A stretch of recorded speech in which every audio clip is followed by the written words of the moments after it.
Ya, el Señor les bendiga abundantemente. Estoy transmitiendo desde la ciudad de Tijuana, Baja California, México. Ah, la Iglesia Sublime Gracia. Hemos estado hablando acerca de la oración y todavía tenemos que hablar de la oración en una perspectiva un tanto cuanto diferente o más que diferente, una perspectiva más amplia, más intensa, más profunda. La palabra intercesión. ¿Qué es intercesión? ¿Qué es intercesión? Bueno, nosotros podemos ver, la palabra intercesión viene del verbo interceder. Y esta palabra, a su vez, es una acción, es una acción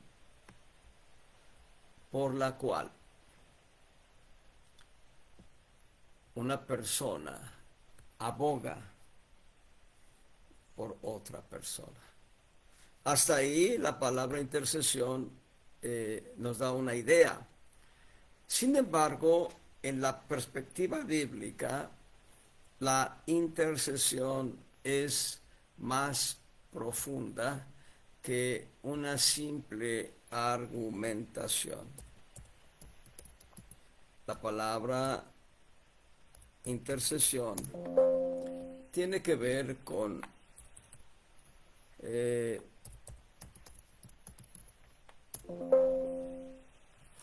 tiene que ver con interponerse, interponerse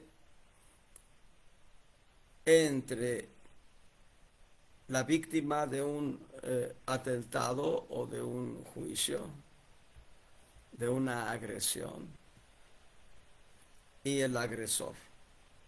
Ponerse en medio.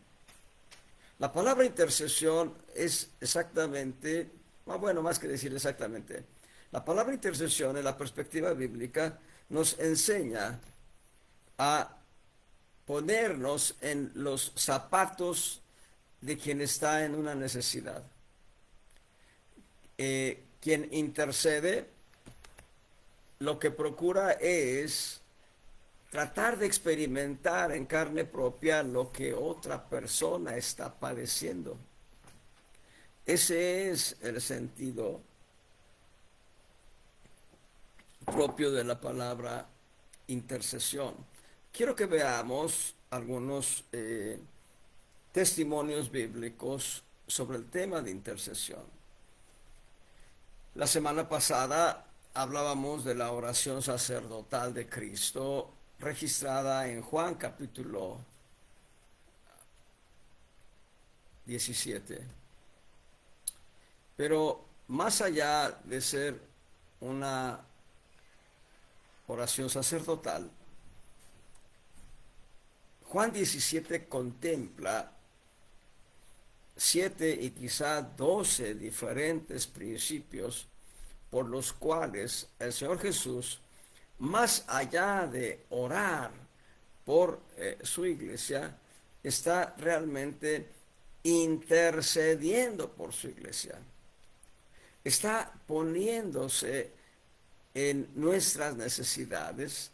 Si lo queremos ver en el uso coloquial de la expresión, se está poniendo en nuestros zapatos sin que nosotros lo hayamos pedido, y no es que yo quiera ser un hombre eh, eh, mezquino, no quiero ser un ingrato, no, al contrario, yo agradezco al Señor Jesús que ha hecho esto, pero lo que quiero decir es que nosotros, viviendo en nuestros delitos y pecados, ni siquiera teníamos entendido que estábamos en un peligro de muerte total, de muerte eterna, y en esa circunstancia de total ineptitud e ignorancia nuestra, el Señor Jesús se antepuso. Nosotros estamos aquí y de acá viene el juicio que al tumbarnos nos lleva a un lugar de perdición, a un lugar de juicio eterno, estando nosotros aquí, aquí. Y el juicio viene hacia nosotros. Lo que hace Cristo es interponerse. Y aquel juicio que venía contra nosotros es detenido por Cristo en lugar de que llegue hasta nosotros. Esa es una forma elocuente de ilustrar la palabra intercesión. Interceder es la acción, más allá de lo que dice el diccionario de la lengua española, interceder es la acción de ponerte en medio de una circunstancia de juicio o de una situación de crisis aguda que alguien puede padecer. Interponerte para que no llegue a esa persona. Es como si vieras en el relato de una novela o como si vieras en la proyección de una película como el novio que ama tanto a la novia se interpone para que la bala no le pegue a la novia, sino le pegue a él. Y esa bala puede ser mortal o puede ser simplemente una bala que traiga heridas graves o heridas simples a quien la recibe. Eso es interceder. Interceder es ponerte en el lugar de quien sufre. No para que tú le quites el sufrimiento, sino para pedir delante de Dios que el Señor quite ese sufrimiento. Nosotros podemos leer en Hebreos 7:25, hablando de Cristo, por lo cual Cristo puede también salvar eternamente a los que por Él, por medio de Jesús el Cristo, se allegan a Dios, viviendo siempre para interceder por ellos.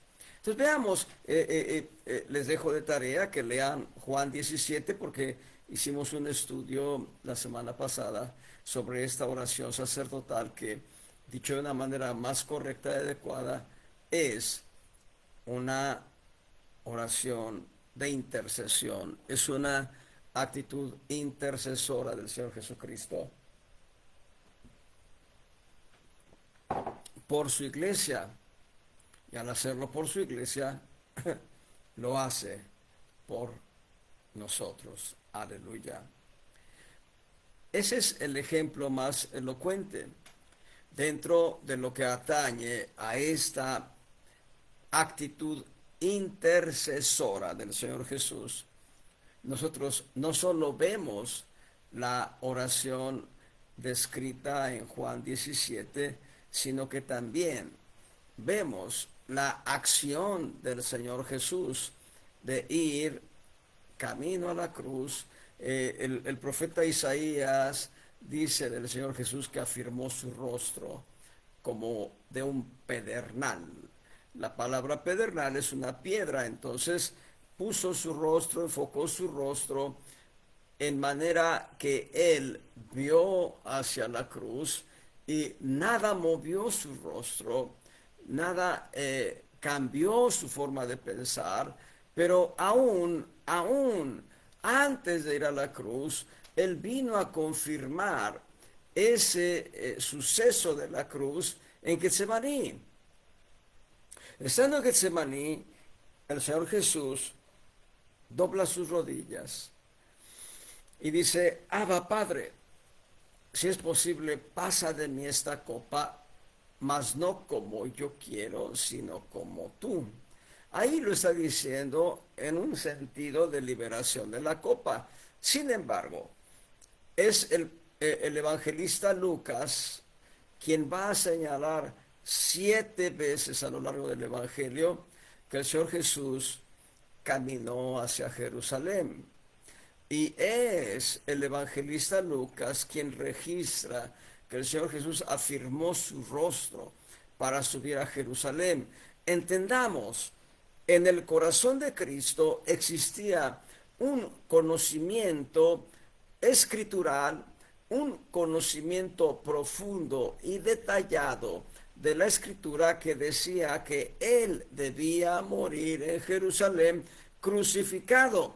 Él lo sabía por lectura de la palabra escrita y por revelación del Espíritu Santo.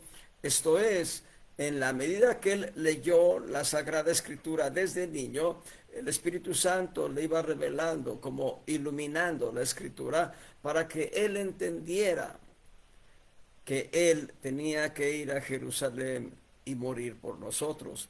Pero en Getsemaní lo único que hace el Señor Jesús es venir a confirmar la perfecta voluntad del Padre, que es, insisto, una voluntad intercesora.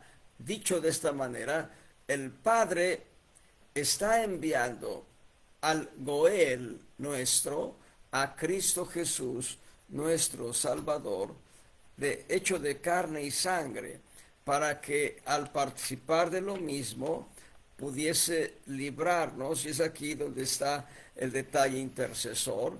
En Hebreos capítulo 2, Hebreos capítulo 2, en el verso 14 en adelante. Así que por cuanto los hijos participaron de carne y sangre, los hijos, ¿quiénes son los hijos?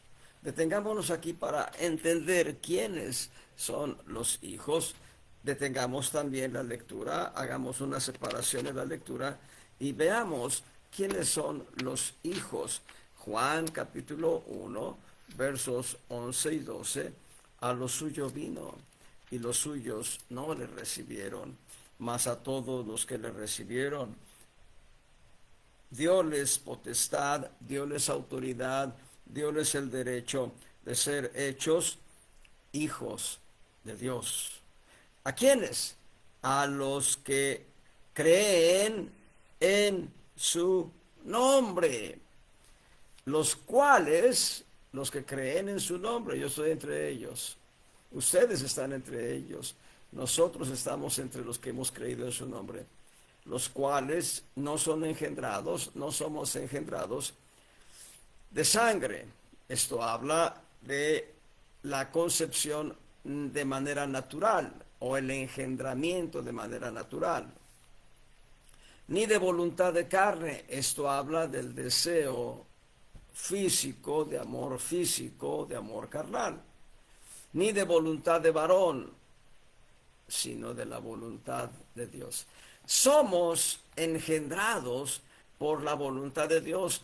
Ahora, regresando a Hebreos, así que Hebreos 2:14, por cuanto los hijos, nosotros somos esos hijos, participaron de carne y sangre, Él, Cristo Jesús, también participó de lo mismo.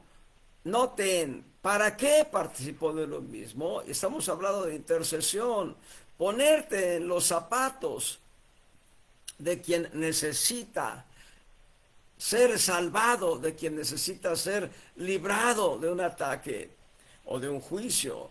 Puede ser un juicio justo o puede ser un ataque injusto.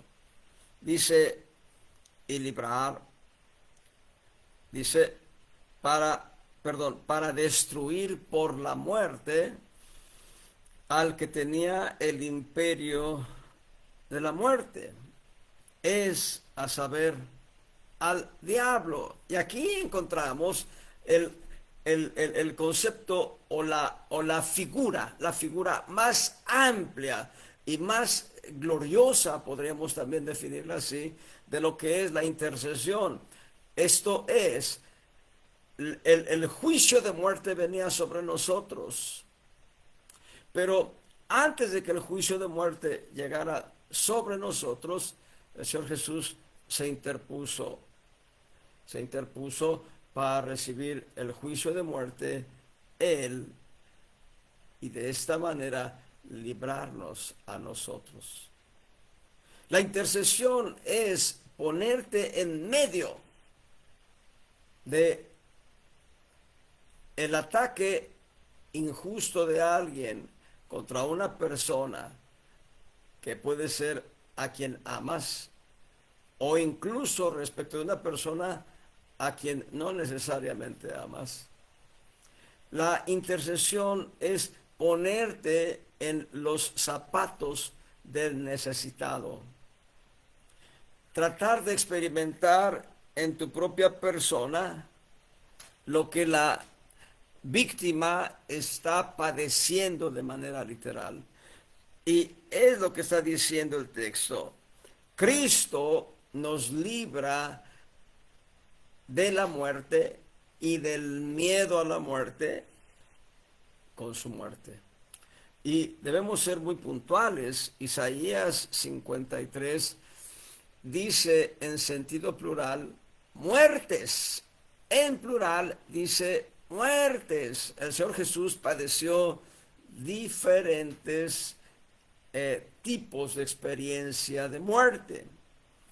Bueno, alguien lo dijo de una manera muy sumaria, algunas maneras de entender las diferentes muertes que padeció el Señor Jesús. Una muerte antinatural.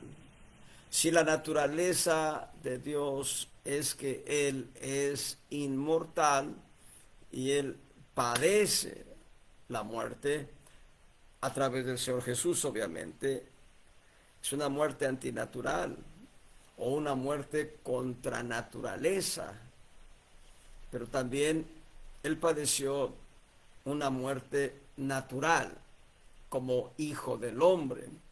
Como hijo de Dios es antinatural o contra naturaleza su muerte, pero como hijo del hombre es una muerte natural. Entonces, en Isaías capítulo 53, la muerte del Señor Jesús es una muerte, no es una muerte, perdón, es un conjunto de experiencias de muerte. Debo decirles, la experiencia de la muerte, para que alguien la pueda comprender en vida, necesita padecer la muerte de una parte de su cuerpo. El pastor que yo tuve en México enviudó. Y la viudez, la hermana Vicky, se llamaba Victoria, la hermana Victoria Padilla. Ella tuvo una mini muerte que fue una experiencia terriblemente dolorosa. Tuvo que sufrir la extirpación de una parte de su intestino delgado que había muerto literalmente. Y esa muerte de esa parte de unos cuantos metros de intestino delgado le provocaban un dolor intensísimo. Y eso solamente es una experiencia corta. Hay una hermana, ya partió con Cristo hace muchos años en Canadá. Ella padecía cáncer en los huesos y según la descripción, el cáncer en los huesos es una fragilidad tan profunda como vidrios delgados que con un golpe muy ligero se quiebran los huesos, pero más allá de quebrarse, el dolor que producen es un dolor de muerte. Entonces, lo que está diciendo Hebreos capítulo 2, verso 14, es que Cristo se interpuso en contra de la muerte que venía sobre nosotros. Eso es intercesión. Nosotros oramos: Dios, ten misericordia de esta persona que está enferma, sánala. Eso fue una oración. Pero cuando tú Te pones en los zapatos de esa persona.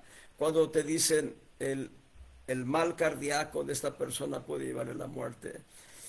Cuando te dicen los coágulos que se formaron están en un riesgo latente de ser disparados hacia el cerebro y provocar un infarto, o provocar un paro cardíaco, provocar un paro respiratorio, provocar la muerte, pues. Eh, si tú consideras que esos coágulos que están alojados en aquel cuerpo y que están sufriendo la presión de la sangre y que pueden ser liberados y ser disparados, si pensaras en ti, no porque los tengas, si pensaras en ti que fuera así, tú dirías, Señor, ten piedad, ten misericordia, te quebrarías, te doblarías, estarías ante el Señor en una actitud de humillación total. Es la diferencia entre orar e interceder. En la intercesión tú sufres los golpes que debiera sufrir otro. En la intercesión no estoy diciendo que tú sufras la muerte que debieran sufrir otros. Hay casos puntuales en los que la Escritura sí exhorta que el esposo dé la vida por la esposa, que el esposo se interponga ante cualquier circunstancia que pueda venir contra la esposa y que en su momento el esposo reciba más bien el daño en lugar de la esposa. Y eso está en Efesios capítulo 5, en la alegoría de el noviazgo y futuro matrimonio entre Cristo y su iglesia gloriosa. Lo dice así. Ahorita regresamos a Hebreos, no se separen de Hebreos, pero vayan a Efesios en el capítulo 5 y vean que dice la exhortación que dice el apóstol Pablo a los varones casados. Que no me vengan algunos con decir, yo no soy casado, la casada de mi mujer, porque eso no es ni jocoso, ni es alegre. Dice en el verso 25, estoy en Hebreo, Efesios capítulo 5, verso 25, maridos, amad a vuestras mujeres, noten, así como Cristo amó a la iglesia y se entregó a sí mismo por ella. Es un caso en el cual el marido tiene que poner el pecho para que lleguen las balas, es una alegoría nada más, pero es una realidad que el marido debe interponerse respecto de cualquier circunstancia que venga en contra de su esposa. Ahora, regresemos pues a Hebreos, en el verso capítulo 2, Hebreos capítulo 2, verso 3, verso 14, dice, así que por cuanto los hijos participaron de carne y sangre, él, Cristo, también participó de lo mismo para destruir por la muerte al que tenía el imperio de la muerte, es a saber, al diablo. Aquí, continuando con este aspecto de intercesión, lo que hace Cristo es recibir toda la ira del diablo y recibir toda la ira del Padre. Si lo quieren ver así, y esto es una ilustración que yo escuché y llegué a creer que era verdad, hasta que me parece después pude entender que es una historia registrada en el libro de Hombrecitos. Hay dos novelas, una que se llama Mujercitas y otra que se llama Hombrecitos, algo así. Bueno, yo le escuché de un pastor, un misionero, y dice que estando en la clase, un jovencito cometió una conducta y realizó una conducta que era digna de ser castigada. Estamos hablando de un testimonio de hace más de 150 años, hace 200 años tal vez. Pensemos 100, 150 años, 150 años tal vez sí. Bueno, lo que sucede ahí es que este jovencito va a recibir un azote o varios azotes. Pero el profesor le dice a todos los alumnos, cierren los ojos para que no vean el juicio. Todos los jovencitos cierran los ojos. Incluso le dice al que va a recibir el castigo que cierre los ojos.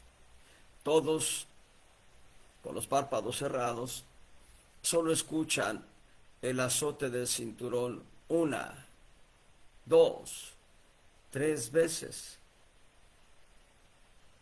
Pasan todavía unos cuantos segundos más y el profesor dice, ya pueden abrir los ojos todos. El jovencito, que debiera ser disciplinado, regresa a su asiento del salón de clase. Pero lo que en realidad sucedió fue que el profesor se dio los azotes a sí mismo. ¿Se dan cuenta? Esto también ilustra el tema de intercesión del que estamos hablando, basado en Hebreos 2, 14 y 15, porque fue Dios quien determinó un juicio justo sobre la humanidad, y ese juicio justo es prisiones de oscuridad, fuego que no se apaga, gusano que no muere, por la eternidad. Y es Dios mismo quien se interpone para que ese juicio de prisiones de oscuridad, de fuego eterno y de gusano que no muere, lo recibiese Dios mismo en la humanidad de Jesús, el hombre. Cuando digo Dios mismo, tampoco estoy exagerando. La Biblia dice en Hechos, en el capítulo 20, verso 28 del libro de Hechos: por tanto, mirad por vosotros y por todo el rebaño en que el Espíritu Santo os ha puesto por obispos para apacentar la iglesia del Dios vivo, la cual ganó por su sangre. Ahí ustedes van a leer la iglesia del Señor. Esa palabra Señor en el texto original es Theos, y la palabra Theos en griego significa Dios. Así que es la iglesia de Dios, la cual Dios ganó por la sangre de Dios. ¿Se dan cuenta? Dios determinó una sentencia sobre la humanidad, y Dios detuvo la sentencia, pero en dos momentos o en dos personas diferentes. El Padre dicta la sentencia, el Hijo recibe la sentencia. Cuando el Señor Jesús se presenta en Getsemaní y dice: Abba, Padre, si es posible, pasa de mí esta copa. ¿Qué copa? La copa de la ira de Dios, la copa del enojo, la copa del coraje, la copa de la grande ira divina, es la que Cristo está pidiendo que pase. Sin embargo, en el contexto de la historia de Getsemaní, perdón porque estoy yendo como ping pong, ojalá y todo lo podamos compactar a una enseñanza clara.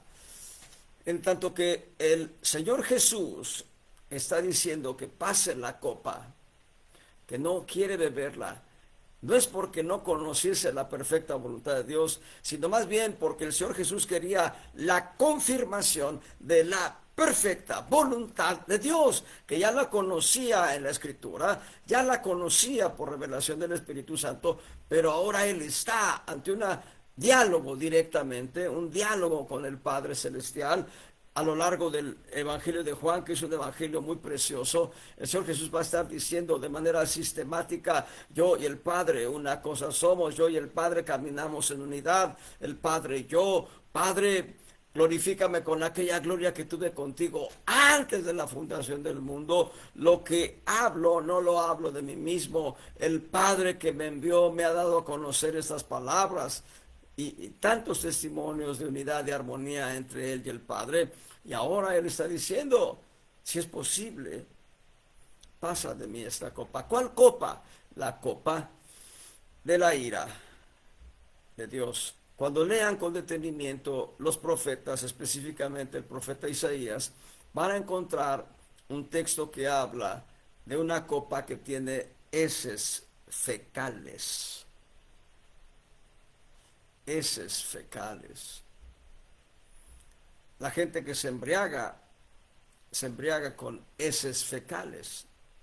El alcohol es el desalojo de bacterias que comen azúcar.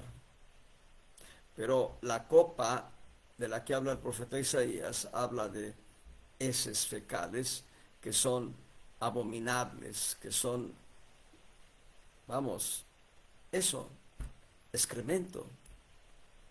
Pero también uno de los salmos habla en un sentido muy específico, pero ahora, si quieren también considerar, en el libro de Apocalipsis hay 7 copas de la ira de Dios. Toda la ira de Dios fue un cóctel vaciado en esa copa. La copa que el Señor Jesús sabía que tenía que beber, pero estaba en Getsemaní pidiendo la confirmación de ello para venir a ser un intercesor real, auténtico, un intercesor que se interpusiera entre la ira divina y nosotros. Regresando a Hebreos capítulo 2, verso 14 y ahora el 15, dice, y librar a los que por el temor de la muerte estaban por toda la vida sujetos a servidumbre. Leamos correctamente. Librar a los que por el temor de la muerte estaban sujetos, estaban toda la vida sujetos a esclavitud. Nosotros estábamos sujetos a esclavitud, estábamos muertos en nuestros delitos y pecados, y Cristo lo que hace es librarnos, número 1, de la ira divina. Número 2, de beber la copa de la ira divina. Número 3, nos libera de ir a un lugar de fuego eterno, donde el gusano no muere y el fuego no se apaga. Por lo menos 3 aspectos específicos de la correcta intercesión del Señor Jesús hecha por nosotros. Por tanto, reitero, Juan capítulo 17, lo que deseábamos, lo que mencionábamos la semana pasada, como la oración sacerdotal de Cristo, la podemos llamar de una manera más plena, más completa, más profunda, la intercesión sacerdotal de Cristo por nosotros. Aquí es donde podemos ver con mayor entendimiento lo que sucedía en Levítico 16, el día de las expiaciones. El día de las expiaciones, el sumo sacerdote tomaba un becerro y lo sacrificaba por los pecados propios y los de su familia. El becerro era degollado, era tomada parte de su sangre del becerro, y el becerro, una vez muerto, era arrastrado y llevado fuera del real, donde era quemado hasta convertirse en cenizas. Mientras tanto, el sumo sacerdote entraba con la sangre del becerro hasta el lugar santísimo y rociaba la sangre del becerro 7 veces en el asiento de misericordia, el propiciatorio o asiento de misericordia. La rociaba 7 veces, y cada vez que rociaba la sangre decía misericordia, misericordia, misericordia, en un momento 7 veces, en un sentido específico de perfección. Pero entonces el sumo sacerdote salía y ahora le traían 2 machos cabríos y echaba suertes. La suerte por Jehová era el macho cabrío puesto en más bien degollado en el altar de bronce, y tomada su sangre, introducida hasta el lugar santísimo para ser rociada en el asiento de misericordia 7 veces, y 7 veces clamar misericordia, esta vez por el pueblo de Israel. La sangre del becerro era misericordia para el sumo sacerdote y sus hijos y su familia. El macho cabrío por Jehová era clamar misericordia por todo el pueblo de Israel. Había un segundo macho cabrío cuya suerte era por Azazel, el enviado al desierto. Y ese macho cabrío era llevado por una persona al desierto y abandonado a su suerte en el desierto. El macho cabrío, cuya suerte era por Jehová y era degollado en el santuario, era también llevado fuera del real y quemado junto con el becerro. Y entonces ahí vemos la intercesión perfecta del Señor Jesucristo, una intercesión total, cabal, completa, plena. Él no necesitó un sacrificio de becerros. Se dan cuenta, el sumo sacerdote sacrificaba un becerro por los pecados propios. Cristo, que es perfecto, no tuvo necesidad de sacrificar algo más por sí mismo. Antes, ya que estamos en Hebreos, en el capítulo 9 de Hebreos, dice: el cual por el Espíritu Eterno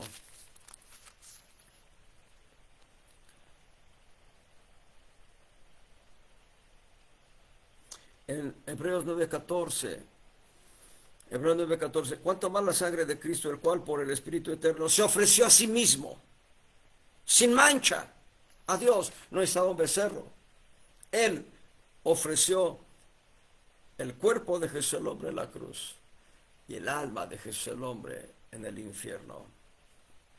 Cuando el Señor Jesús desde la cruz clama: Padre, en tus manos encomiendo mi espíritu, en realidad el espíritu fue al Padre. Y como es la parte divina de Jesús el hombre, el espíritu está en todas partes. Fue al Padre, pero también fue al seno de Abraham. Y en el seno de Abraham les dijo: ustedes creyeron en mí, ahora ustedes son liberados de este lugar. El seno de Abraham no era un lugar de tormento, pero era un lugar de cierto cautiverio, era un lugar de reposo, de refrigerio. Ahí fue Lázaro, el personaje que describe Lucas 16. Ahí llegó el ladrón de la cruz al seno de Abraham. El Señor Jesús, por el Espíritu Eterno, llega y dice: ustedes creyeron en mí, van a ser liberados de esta cautividad para ser llevados al seno de mi Padre Celestial. Pero entonces el mismo Espíritu de Cristo se voltea hacia el infierno y les dice: ustedes no creyeron en mí, por eso están en ese lugar de tormento eterno, en el Hades. Y el cuerpo de Jesús es tomado a la tumba y el alma de Jesús es llevada a ese lugar de tormento para que en 3 días y 3 noches consumase nuestra redención. Este es el ejemplo más profundo, más sublime de intercesión. Cristo recibiendo la disciplina, yo diría más que disciplina, Cristo recibiendo el justo castigo que era para nosotros. No era justo castigo para Cristo. Cristo en sí mismo era y es justo. Él no estaba obligado a recibir este tormento, pero, les reitero, fue el Padre Celestial quien estableció las reglas, quien estableció los principios de nuestra redención. Entonces aquí tenemos un ejemplo práctico de lo que es la intercesión. Pero como es un ejemplo de perfección total, vayamos a ejemplos más sencillos por los cuales nosotros podemos actuar a través de la intercesión. En Números, el libro de Números, en el capítulo 22, capítulo 22, verso 21, la historia de Balaam y su asna. Así, Números 22-21, Balaam se levantó por la mañana y cinchó su asna y fue con los príncipes de Moab. Y en el furor de Dios, se encendió porque Balaam iba. El ángel de Jehová se puso en el camino por adversario suyo. Iba pues Balaam montado sobre su asna, y con él, con Balaam, 2 mozos suyos, 2 sirvientes. Y el asna vio al ángel de Jehová que estaba en el camino con su espada desnuda, es decir, la espada en la mano. Si está en su vaina, está guardada. Fuera de la vaina es espada desnuda. Dice, y apartóse el asna del camino e iba por el campo. ¿Qué sucede? Cuando la asna hace esta acción de desviarse del camino, porque enfrente está el ángel de Jehová con la espada, y la asna se desvía, entonces hirió Balaam al asna para hacerla volver al camino, le dio de garrotazos. Verso 24, pero el ángel de Jehová se puso en una senda de viñas, que tenía pared de una parte y pared de otra. Y viendo el asna al ángel de Jehová, pegóse a la pared para que la espada que tenía el ángel de Jehová no alcanzase la cabeza de su amo Balaam. Pero al pasar la asna pegada a la pared, apretó la pierna del profeta contra la pared, lo cual es doloroso.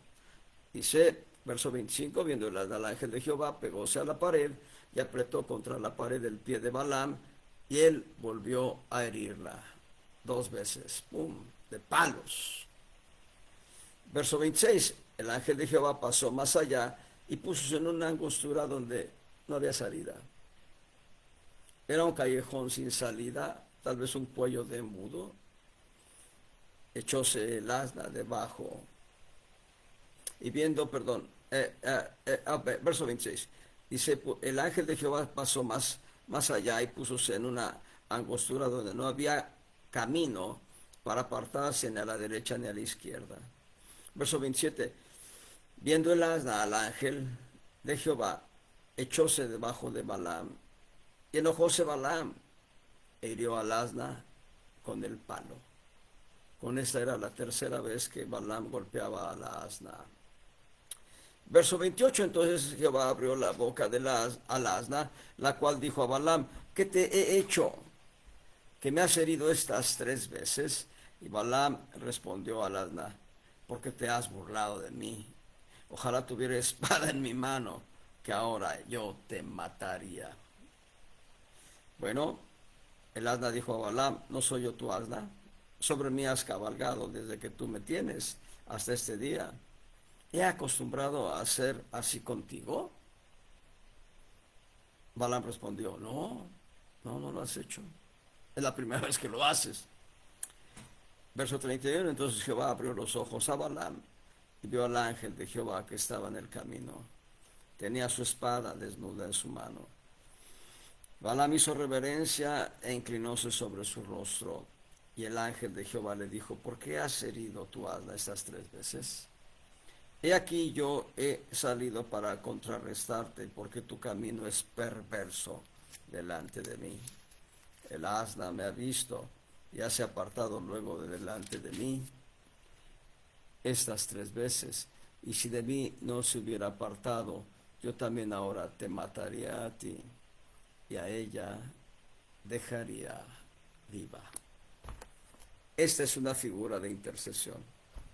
Cuando tú estás viendo, en este caso, en esta ilustración, Balaam y su asna, estamos hablando de autoridad y sumisión. Balaam representa la autoridad, la asna representa la sumisión. Si tú como hijo ves que tu padre o tu madre están caminando lejos del Señor, no debes reprocharles, debes interceder. Interceder. Debes ponerte entre el juicio que viene contra tu padre o tu madre o contra tus padres y el juicio de Dios. Debes interponerte para que no llegue a ellos. Si tú estás viendo que tu profesor, tu maestro de escuela dominical, tu amigo cristiano, tu esposo, tu esposa, tus hijos, están caminando hacia el juicio de Dios, debes interponerte. Eso es intercesión, eso es interceder, que el juicio no llegue a ellos como lo hizo la asna. La palabra es muy elocuente. Dios le dice a Balaam, si la asna no se hubiese interpuesto, si la asna no se hubiese desviado del camino, si la asna no se hubiese pegado a la pared, si la asna no se hubiese echado al piso, ella viviría, pero tú ya habrías muerto, tu cabeza ya habría rodado. ¿Cuál es la diferencia si Balaam hubiese montado un caballo? La escritura es categórica. La escritura dice que el caballo huele la guerra. Los caballos aman la guerra, lo dice el libro de Job, que con las pezuñas golpean el piso y cuando escuchan los clarines de guerra, golpean el piso porque quieren estar ahí en la guerra. Si hubiese Balaam ido cabalgando sobre un caballo, el caballo se habría acelerado y ¡pum! Habría caído en la cabeza de Balaam y tal vez también la cabeza del caballo. El asno, el asno nos habla de algunas actitudes interesantes. No las quiero ver ahora mismo, pero sí quiero darles una semilla. El asno nos habla de mansedumbre y humildad. En otras palabras, para interceder por alguien debemos caminar en mansedumbre y humildad.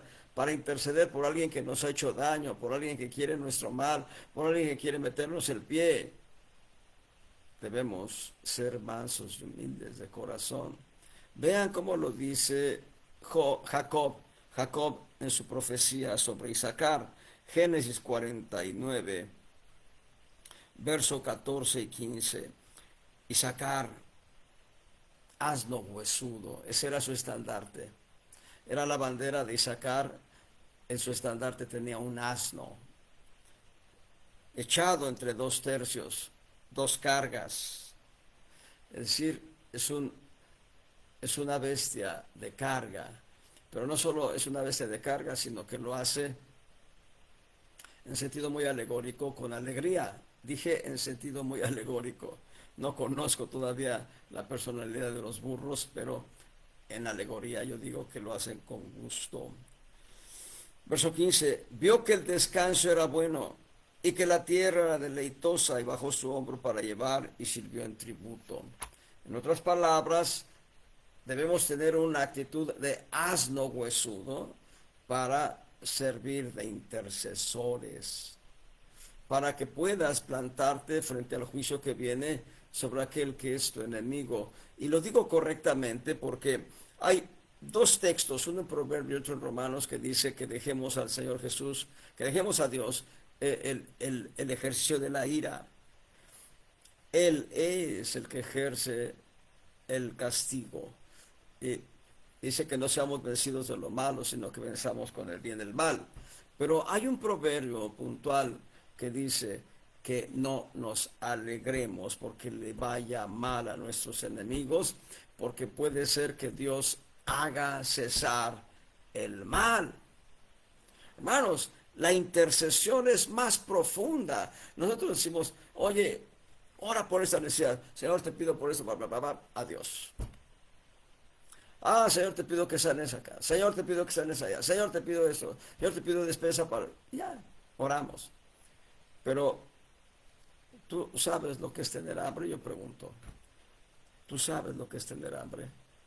Me refiero al hecho de saber que no hay alimento en casa, saber que no hay dinero para comprar alimento en casa, saber que van a tardar tal vez 4 días para que tengas dinero efectivo y puedas comprar, saber que no tienes crédito, que nadie te da crédito, que tu tarjeta de crédito está saturada, saber que no tienes un solo peso de ahorro.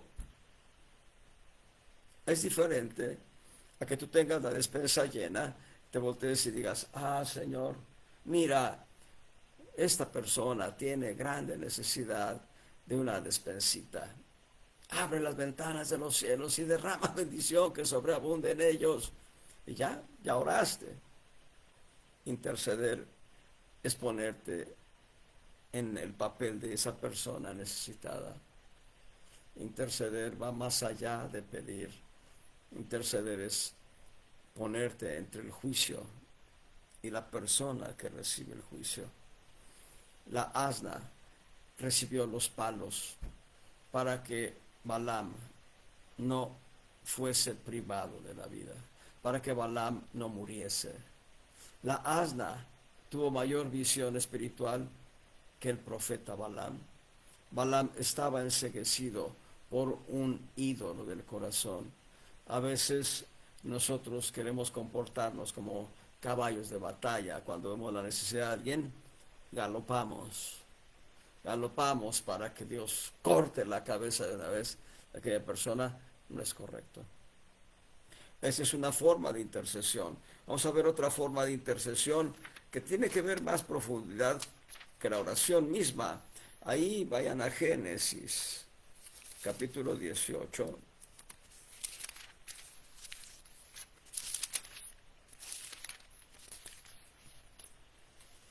Génesis capítulo 18, verso 17, Jehová dijo a Abraham, obviamente, ¿encubriré yo a Abraham lo que voy a hacer? Habiendo de ser Abraham en una nación grande y fuerte, y habiendo de ser benditas en él todas las naciones de la tierra.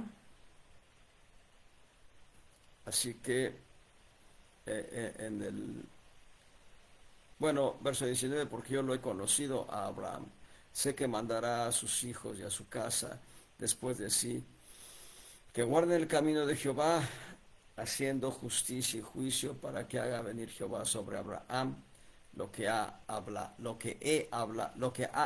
acerca de él. Entonces Jehová le dijo a Abraham: por cuanto el clamor de Sodoma y Gomorra se aumenta más y más, y el pecado de ellos se ha agravado en extremo, descenderé ahora y veré si han consumado su obra según el clamor que ha venido hasta mí, y si no, saberlo he. Y evidentemente, Abraham entiende en la manera en que maneja el discurso nuestro Dios. No le está diciendo voy a incendiar Sodoma y Gomorra y ciudades comarcanas. Simplemente está diciendo voy a descender para ver si ya cumplieron todo su nivel de maldad. Pero evidentemente, si han cumplido todo su nivel de maldad, el juicio viene. ¿Qué es lo que hace Abraham? Abraham puede pensar, bueno, sí son unos pueblos malos, malvados más que malos, malvados. Son pueblos execrables, ¿no? Abraham no habla de esa manera. Ahí en el verso 23, acercóse a Abraham y dijo: ¿destruirás también al justo con el impío? Hasta aquí parece ser que Abraham solo está intercediendo por Lot, su sobrino. Lot era uno. Si sumamos la esposa de Lot, sumaban dos. Y si sumamos dos hijas de Lot, en total eran cuatro. Eran cuatro a quienes podemos llamar justos. Solamente Pedro habla de Lot, el justo Lot. No habla de la esposa ni de las hijas, pero sumémoslas en un acto de misericordia. 4. Verso 24. Quizá hay 50 justos dentro de la ciudad.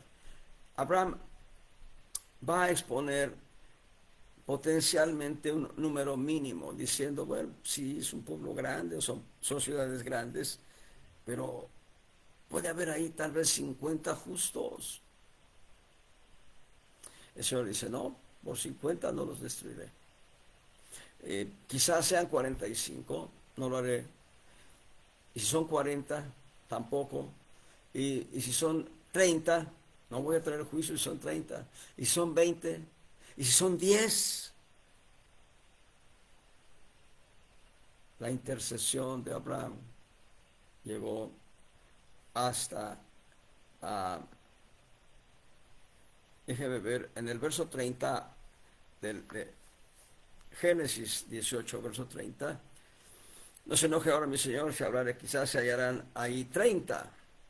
Verso 31. He aquí ahora que he emprendido en hablar a mi Señor, quizás se hallarán ahí 20. Verso 32. Y volvió a decir, no se enoje ahora mi Señor si hablaré solamente una vez. Quizás se hallarán ahí 10. Dios dice, no lo haré no traeré juicio si hallare 10. Dios sabía cuántos justos había en Sodoma. Olvídense de Gomorra, de Zoar. eh, la Biblia en el Nuevo Testamento habla de ciudades comarcanas, aldeas, pueblos, todo su territorio. Solamente Sodoma. Dios sabía que había un justo. Sí, Dios sabía que había un justo, yo diría 4. Lot, la esposa de Lot, las hijas de Lot. ¿Por qué 4? Bueno, 4 nos habla de tratos personales, pero quiero decir, si alguien me preguntaba, tú estás diciendo que son 4, no uno, no fue solamente Lot, fue también su esposa y sus hijas, porque los 4 fueron rescatados para salir fuera del juicio. A eso me refiero. No me refiero al número 4 como número de juicio o de disciplina o de tratos personales. Me refiero al hecho de que si hubiese habido 5, si hubiese habido 7, si hubiese habido 8, 9, habrían salido los ángeles del Señor, los habrían sacado. Prueba de ello es que le preguntan a Lot, ¿hay yernos tuyos? Y Lot va y les dice, oigan, viene un juicio sobre esta ciudad, vámonos. Es que no estás loco. Ellos, los dos novios de las dos hijas de Lot, pudieron haber alcanzado salvación, pero no creyeron al juicio divino. Pero todo esto es conclusión. Lo que quiero establecer es el proceso de intercesión. Abraham se puso en los zapatos de su sobrino Lot y Abraham intercedió hasta llegar al número 10. Si Abraham hubiese intercedido y hubiese dicho, Señor, si hubiese un justo, el Señor tal vez hubiese dicho, no traeré juicio por ese justo. Pero Abraham se quedó en 10. No había 10 justos en Sodoma, había 4. Pero lo que hace Dios, al escuchar toda la intercesión de Abraham, es sí traer el juicio sobre Sodoma, sobre Gomorra, sobre Zoar, sobre las ciudades comarcanas, pero sacar fuera del juicio al justo Lot, como lo menciona Pedro en una de sus cartas, junto con la esposa y las dos hijas de Lot. 4 justos salieron de Sodoma. Pero porque hubo una intercesión. Intercesión es la actitud, es la acción de ponerte en medio de una saeta que viene contra alguien, para que la saeta no le pegue a él. Pero como tú tienes un escudo de fe, la saeta también golpeará en el escudo de fe y no te hará daño a ti. Solo por mencionarlo como semilla, y hay más figuras de intercesión en la Biblia, pero la semilla es Jonathan, el hijo del rey Saúl. Siempre intercedió por el rey David. Y dije correctamente rey David. Había 2 reyes en Israel, uno sentado en el trono, el otro huyendo del rey que estaba sentado en el trono. Saúl estaba sentado en el trono y David huía de Saúl. Los dos eran reyes ungidos por Dios. Y Jonathan, lejos de estar del lado de su padre, Jonathan sabía que las actitudes de Saúl no eran justas, no eran correctas. Por eso Jonathan se interponía. Y hay un momento en que Saúl toma una lanza y la arroja con la intención de herir y quizá de matar a su propio hijo, Jonathan. Eso es intercesión. Ponerte para que la lanza, la saeta, no llegue a aquel a quien está destinada. Originalmente la lanza, la saeta, Saúl la atentaba contra David por interceder, por interceder Jonathan en favor de Saúl, perdón, en favor de David, Jonathan en favor de David, por poco es atravesado por una lanza. Y así como estos tres testimonios de intercesión, el más elocuente, el Señor Jesús, recibiendo toda la ira por causa nuestra, Él sabe comprendernos. El ejemplo de la asna de Balaam, el ejemplo de Abraham, intercediendo por el justo Lot. Y a manera de semilla, Jonathan, intercediendo por su amigo David. La intercesión es más profunda que la oración. Yo te animaría a que tus oraciones las transformes en intercesiones. Que cuando ores por alguien que está enfermo de cáncer, consideres qué sería el cáncer en ti. No porque lo vayas a sufrir, no. Pero he oído que el cáncer es un dolor terrible, quemante. Y Dios quiere que cambiemos nuestras oraciones por intercesiones. Dios bendiga a todos los hermanos que estuvieron conectados en esta llamada, digo, en esta proyección de Facebook. 9, 10 hermanos. Dios les bendiga a todos. Nos vemos la próxima semana. Bueno, el viernes también tenemos transmisión desde la iglesia local y el domingo también. Les mando un abrazo a todos. Dios les bendiga abundantemente, amados hermanos.